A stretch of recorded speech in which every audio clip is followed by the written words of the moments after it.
On va voir maintenant les troubles de l'hydratation intracellulaire. Alors, ils sont toujours la conséquence de modifications de la pression osmotique efficace extracellulaire, essentiellement par la perturbation de la natrémie. Donc, كما قلنا, lorsqu'on a une perturbation de la natrémie, راح تكون عندنا une perturbation de l'hydratation intracellulaire. Lorsque تكون عندنا une hyponatrémie, رايحين نطيحوا في l'hyperhydratation intracellulaire. Et lorsque تكون عندنا une hypernatrémie, رايح نطيحوا في la déshydratation intracellulaire. شغل يمشوا بالعكس, d'accord? Au cours des troubles de l'hydratation intracellulaire, les cellules cérébrales sont les premiers à souffrir des modifications de volumétrie hydrique. On va voir ça plus en détail qui نقراو les mécanismes. D'accord? Maintenant, on va commencer par l'hyperhydratation intracellulaire. Donc, elle résulte d'un bilan hydrique positif. Ça veut dire qu'on a une rétention plus importante d'eau par rapport au Na+. Et donc, on va l'hypoosmolarité ou bien l'hyponatrémie. D'accord? Quand on l'hyponatrémie, l'eau va migrer de le compartiment extracellulaire vers le compartiment intracellulaire. Yani le milieu le moins concentré vers le milieu le plus concentré. L'excès hydrique est normalement éliminé par le rein grâce au mécanisme régulateur visant à maintenir l'homéostasie. يعني في le cas physiologique qui l'organisme تاعنا comment il va lutter contre l'hyperhydratation intracellulaire. On va premièrement inhiber l'ADH et le système rénine-angiotensine. Donc par exemple si on inhibe l'ADH, donc pas des aquaporines, d'accord, et donc on va éliminer l'eau. Une rétention d'eau. D'accord? On va éliminer l'eau. Aussi, pour éliminer l'eau, l'hyperhydratation. Donc, pour éliminer l'eau et le Na+, je vais inhiber l'aldostérone et je vais activer le FAN, le facteur atrial natriurétique. Il va éliminer le Na+, ou l'eau. D'accord? Très bien. Alors le mécanisme de l'aldostérone et le facteur le FAN هذاك حكينا عليهم في la première partie, donc c'est pas la peine نبقاو نعاودو فيهم.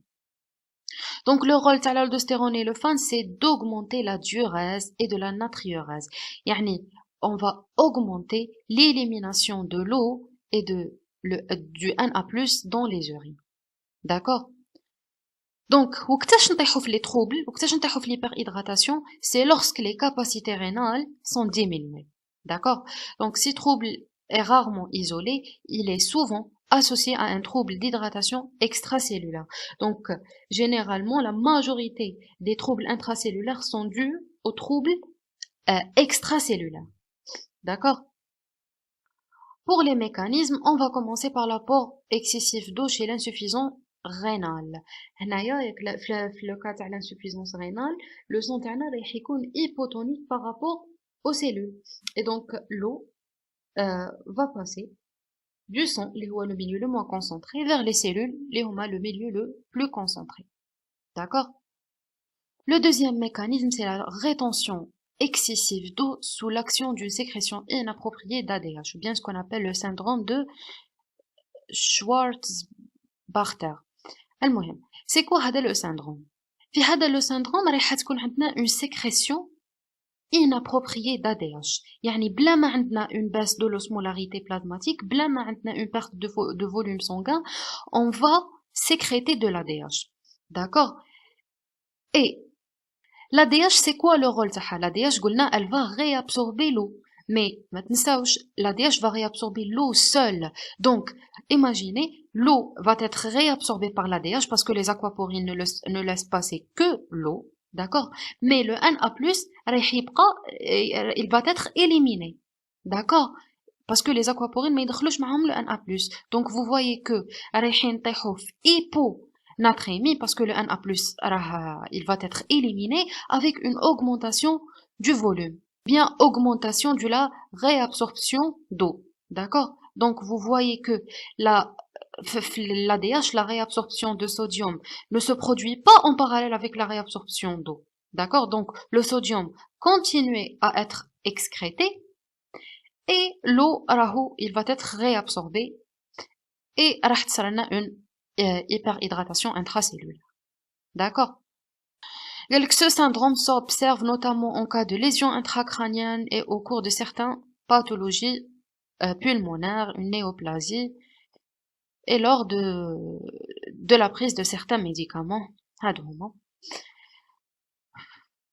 Pour les conséquences cliniques, on a des signes digestifs, on a des anorexies, des nausées, de dégoût de l'eau, c'est ce qu'on appelle la scissiophobie. La scissiophobie, c'est une pathologie psychique où l'insan رايح يرفض ماشي غير l'eau, رايح يرفض الماكلة والماء, d'accord, ما يقدرش ياكل وما يقدرش يشرب, voire vomissement.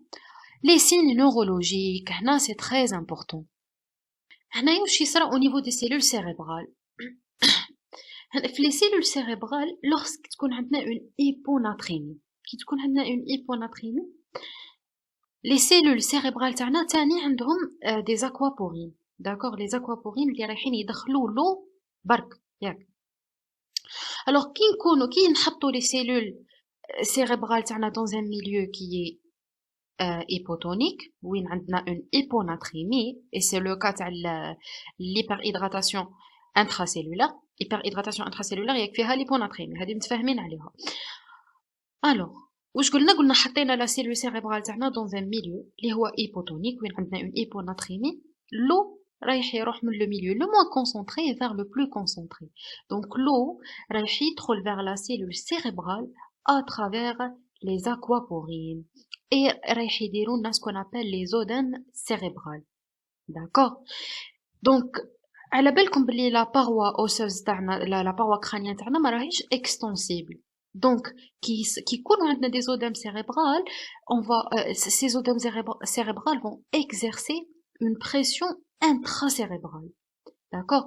هذه la pression intracérébrale رايحه دير لنا des signes neurologiques وتقدر تلحق حتى la mort, d'accord. donc على هذه قلنا بلي اول من يعاني من l'hyperhydratation intracellulaire, c'est bien les cellules cérébrales, parce que la paroi osseuse تاعنا, la paroi crânienne, elle est extensible, elle ne résiste pas l'hypertension intracrânienne, d'accord. donc si en rapport avec les odemes cérébrales, les céphalées, donc هادو les signes يقدروا يكونوا des céphalées, des confusions, coma, des convulsions, etc. autre signe عندنا par exemple les crampes musculaires. هيا كيفاش تصرا une crampe musculaire, ماشي واش علاش يصراو لنا une crampe des crampes musculaires كي تكون عندنا une hyperhydratation intracellulaire. alors حنا على بالنا بلي lors de la contraction musculaire رايح يكون عندنا la libération du CA2+, ياك.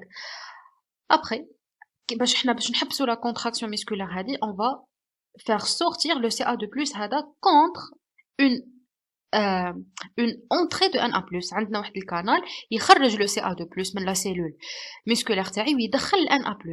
alors حنايا كي نكونوا في l'hyperhydratation intracellulaire معناها رانا في الhyponatrémie, donc ما عندناش Na+ هذا اللي رايحين ندخلوه la cellule musculaire تاعنا, et donc le CA2+ رايح يبقى داخل la cellule musculaire, et رايحه تبقى عندنا une contraction tonique اللي هما les crampes, d'accord. voilà, une fatigabilité musculaire et intellectuelle, langue et muqueuse humide, une asthénie, des diuréses souvent diminuées, et le poids est légèrement augmenté. voilà, هنا كيما قلت لكم la conséquence, les conséquences les plus graves sont liées à l'hypertension intracrânienne, d'accord, parce que surtout si l'hyponatrémie profonde ou d'installation rapide. كيما شرحناها قبل, elle est responsable d'un odème cérébral qui peut évoluer vers l'engagement et le décès. les conséquences biologiques, bien sûr, عندنا une hypoosmolarité, et le plus souvent راح تكون une hyponatrémie, très bien. mais la natrémie, la natrémie peut être faussement basse en cas d'hyperprotitémie ou bien d'hyperlipidémie importante. واش معناها هذه؟ هنايا parfois dans le plasma تاعنا راح تكون عندنا une molécule qui est osmotiquement active, par exemple le glucose. le glucose في le cas تاع l'hyperglycémie راح يكون عندنا un excès de glucose اللي هو c'est une molécule osmotiquement active. Donc qu'est-ce qu'il va faire هذا le glucose? Il va attirer l'eau du secteur intracellulaire vers le secteur extracellulaire. D'accord? Et راح يدير لنا une hémodilution. Et donc كي نروحو نقيسو حنا لا ناتريمي تاعنا رايحين نلقاوها basse. D'accord? Donc هذه c'est une fausse hyponatrémie parce que علاش جاتنا هذه لا فوس hyponatrémie parce que عندنا une autre ou bien un excès d'une molécule osmotiquement active في البلازما تاعنا. هذيك la molécule elle va attirer l'eau.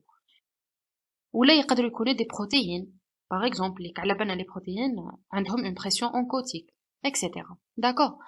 Voilà, هذا c'est un tableau يعطينا la natrémie la valeur تاع la natrémie مع les signes neurologiques. Par exemple كي تكون la natrémie 201 millimol par litre راح نوصلوا les convulsions. 108 راح تكون des signes de localisation.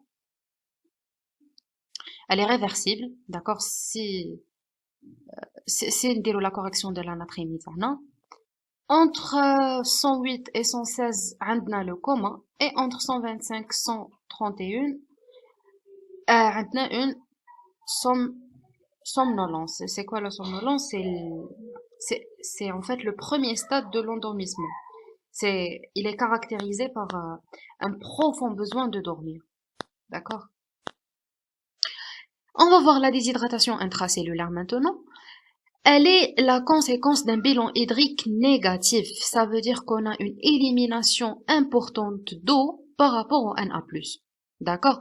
Donc, en éliminant هذاك l'eau ونخليو Na+ كيما راه رايحين نطيحو في ce qu'on appelle l'hypernatrémie, une augmentation de l'osmolarité extracellulaire. Alors, lorsqu'on a un excès de Na+ dans les vaisseaux, dans le milieu extracellulaire, ce Na+, qu'est-ce qu'il va faire? Il va attirer l'eau de compartiments intracellulaires et on va y avoir une déshydratation intracellulaire. Le ma رايح يخرج من la cellule. D'accord? Très bien.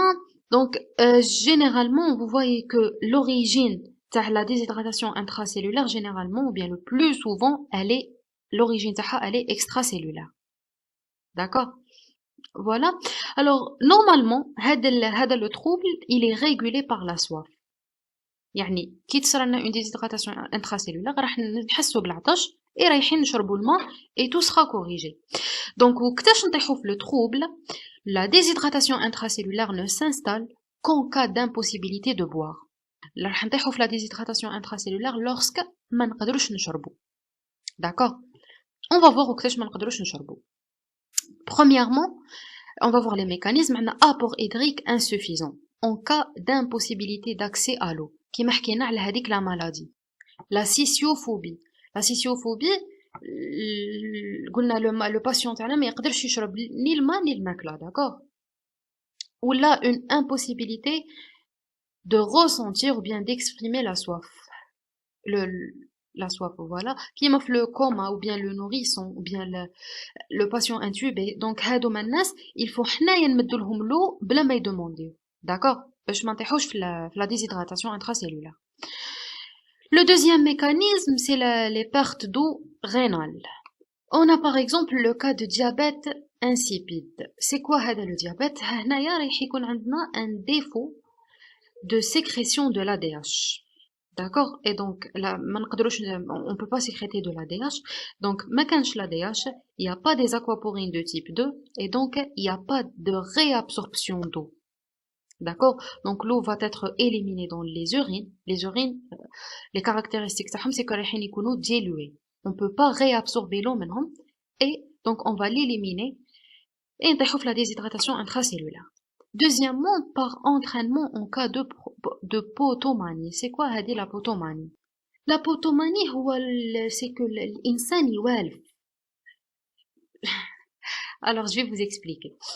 Lorsque l'insan يشرب بزاف الماء, يشرب بزاف, genre ماشي نقول لكم بزاف, يعني des quantités vraiment énormes تاع الماء. Donc, هنايا le corps تاعنا, bien sûr, qu'est-ce qu'il va faire? Il va inhiber la sécrétion de l'ADH. ما نحتاجوهاش. Donc, imaginons que شحال من يعني وقت طويل والإنسان راه غير يشرب في الماء, عندنا une inhibition de sécrétion de l'ADH, يزيد يشرب الماء. On a une inhibition de sécrétion de l'ADH. Donc on a une inhibition tellement lente et tellement importante de la sécrétion de l'ADH وين الكور تاعنا رايح ينسى بلي عنده حاجة اسمها l'ADH لازم يدير لها une sécrétion. D'accord. Donc هذه هي la protomanie. Donc la personne à chaque fois يشرب الماء on va inhiber la sécrétion de l'ADH حتى ينسى الكور تاعنا رايح يوالف بلي ما كانش اون موليكول هذه l'ADH راح ينسى عليها. هذه لازم لها une réadaptation très importante باش نعاودو نردو لا sécrétion تاع l'ADH تاعنا. داكور. دي نيفروجينيك هنا واش يصرى لو تيوب كوليكتور تاعنا رايح يولي insensible la molécule تاع l'ADH. D'accord. Donc l'ADH تولي ما تخدمش خدمتها. Et la polyurie osmotique, c'est quoi la polyurie osmotique? C'est une perte d'eau à partir de la présence d'une molécule osmotiquement active, ça anormal dans le sang. Je vais vous expliquer comment. Par exemple, le coma hyperosmolaire. Par exemple, qui تكون عندنا une hyperglycémie importante, genre تلحق حتى تولي supérieur ou bien égal 6 grammes par litre. هنايا le glucose c'est une molécule qui est osmotiquement active. Donc qu'est-ce qu'il va faire le glucose هذا? Il va attirer l'eau من كامل les secteurs extraplasmatiques et intraplasmatiques. رايح يattirer l'eau حتى من les cellules cérébrales تاعنا. D'accord. Et on a une élimination de glucose مع l'eau. D'accord. Et هنايا on tombe dans la déshydratation intracellulaire. ولا الحاجة الثانية une perfusion hypertonique. Par exemple كيما باش نداويو les oedèmes cérébrales واش نديرو on va faire la perfusion de magnétol. Le magnétol c'est une molécule qui est osmotiquement active. Le magnétol هذا qu'est-ce qu'il va faire? Il va attirer l'eau من le secteur intracellulaire. D'accord. Voilà.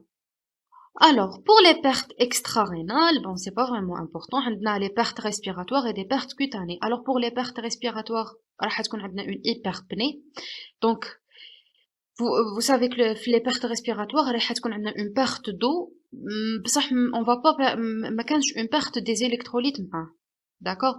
Donc, en cas d'augmentation de rythme respiratoire, on va y avoir une perte d'eau sans électrolytes. Et les pertes cutanées, la sueur contient habituellement peu de sel chez le sujet normal. Donc, la sudation, le sans sel. D'accord.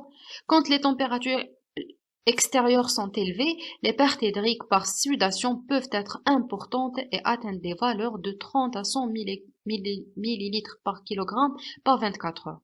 Surtout qui déroulent les efforts physiques. Voilà, pour les pertes extra-rénales, on a juste des pertes respiratoires, où on a une hyperpnée, et des pertes cutanées, où on a une sudation importante, dans le cas de l'effort physique. Les conséquences cliniques.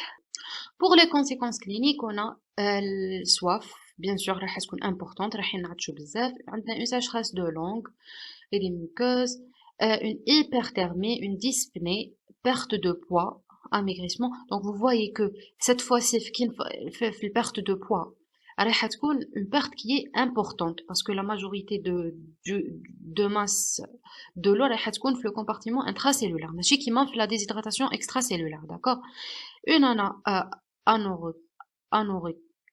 anorexie, des signes psychiques, agitation, des confusions, etc., des signes neurologiques, la somnolence, c'est le premier stade d'endormissement, l'irrégularité du rythme respiratoire, le coma, les hématomes cérébraux.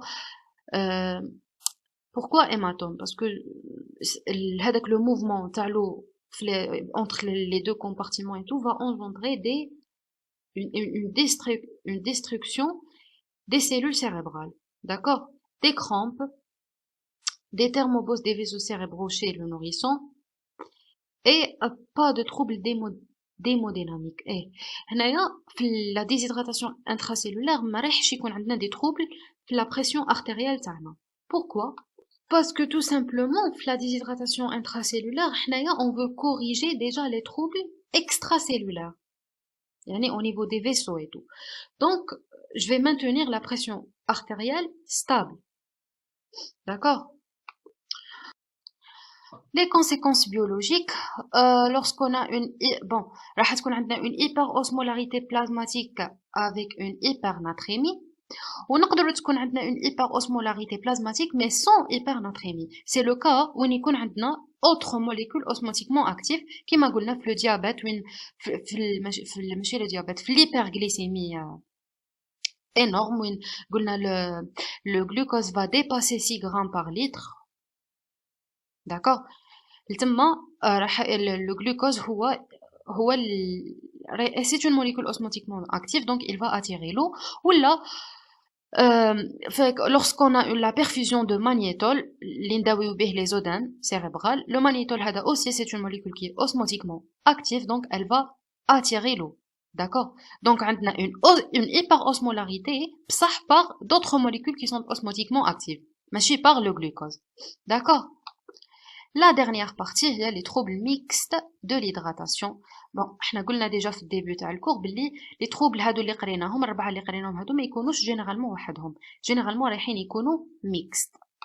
On va commencer par l'hyperhydratation globale. واش معناها hyperhydratation globale? Ça veut dire que رايحه تكون عندنا une hyperhydratation extracellulaire qui va être accompagnée par une hyperhydratation intracellulaire. Alors l'hyperhydratation globale et une hyperhydratation extracellulaire associée à une hyperhydratation intracellulaire en rapport avec une rétention hydrosodée non proportionnelle. وش معناها la rétention hydrique رايحة تكون supérieure à la rétention sodée. Je vais vous expliquer. الحاجة الأولى c'est que je vais retenir du Na+. D'accord? Je vais voir une réabsorption de Na+. La réabsorption de Na+, رايحة دير لي une hyperhydratation extracellulaire. Mais je vais retenir aussi de l'eau, sachant que la quantité de l'eau va être supérieure à la quantité de Na+ réabsorbée. D'accord? Donc, quitte qu'on la quantité d'eau كبيرة على la quantité de Na+, هنا رايحين نطيحوا في quoi? رايحين نطيحوا في l'hyponatrémie. Et donc, كي نطيحوا في l'hyponatrémie رايح نديروا une hyperhydratation intracellulaire. D'accord? Donc je répète. Premièrement, on dit une rétention de Na+. Le Na+ رايح يدخل معاه l'eau et je vais voir une hyperhydratation extracellulaire.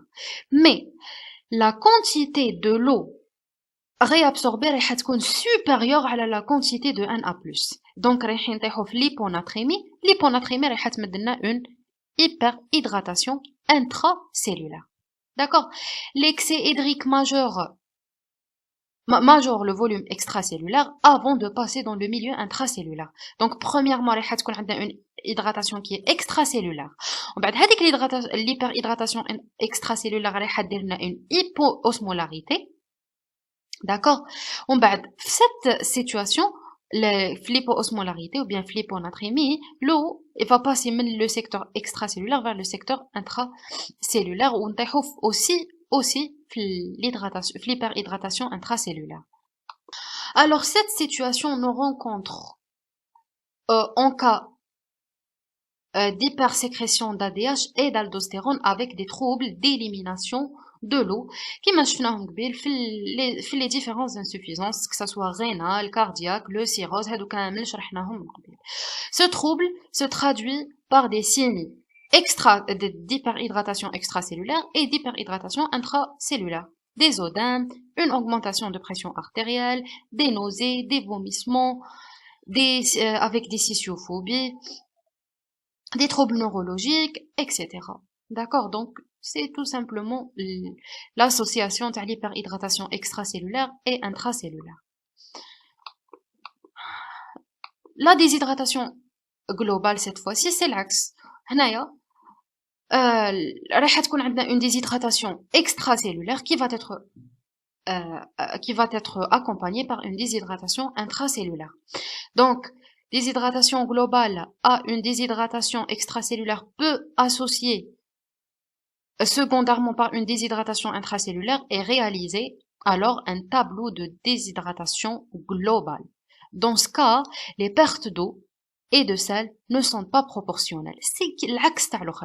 Donc les pertes hydriques sont supérieures à les pertes sodées. Donc, je vais voir une perte de Na+. La perte de Na+, رايحة تدي معها شوية الماء. D'accord? Alors, la perte de Na+, هذه رايحة دير لنا une déshydratation extracellulaire. Une déshydratation extracellulaire. Mais, la quantité de l'eau perdue رايحة تكون أكثر من la quantité de Na+ perdue. D'accord? Et donc, وين رايحين نطيحو؟ رايحين نطيحو في l'hypernatrémie, bien l'hyperosmolarité. L'hyperosmolarité واش ديرنا؟ رايحة ديرنا une déshydratation intracellulaire. D'accord? La déshydratation résulte d'une perte d'eau et du sodium s'effectue que ce soit par voie rénale, يعني par diurèse osmotique, par hyperkaliémie ou bien un coma hyperosmolaire. هادو كامل شرحناهم mot par mot. ولا تقدر تكون extra rénal digestif يعني ولا cutané. D'accord? Ces troubles se traduisent par des signes de déshydratation extracellulaire et des signes de déshydratation intracellulaire. يعني les deux. عندنا l'association تاع هادوك les deux troubles. Donc كي نفهموا les quatre troubles الاولين هادو رايحين يجونا ساهلين. Au plan biologique, on observe des signes des hémoconcentrations avec une hypernatrémie, voire des signes en rapport avec l'étiologie des pertes. D'accord? Donc c'est l'association de les deux troubles de la déshydratation, que ce soit extra ou bien intracellulaire. Voilà, on arrivera à la fin de notre cours. J'espère que c'était utile pour vous. Et voilà, excellent courage. وفقنا الله جميعا.